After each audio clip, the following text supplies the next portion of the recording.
Recently এটাতে আমার খুব মজা লেগেছে। আর আমি শুনছি আমার নাকি বিয়ে হয়ে গেছে সৌম্য ব্যানার্জির সঙ্গে। তুমিও নিশ্চয়ই শুনেছো না?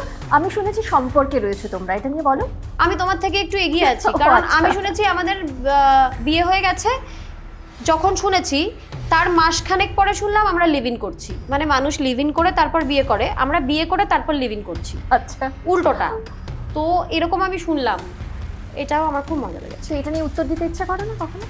উত্তর সত্যিটা বলে দিলে তো লোকজনের এটা বলা বন্ধ হয়ে যায়। যদি আমার তো খুব মজা লাগে।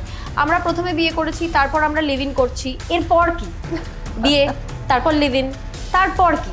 সেটা আমি একটু শুনতে চাই। সত্যিটা তো নারায়ণ সিনহা আর সৌম্য ব্যানার্জি আমার সব থেকে কাছের দুজন বন্ধু।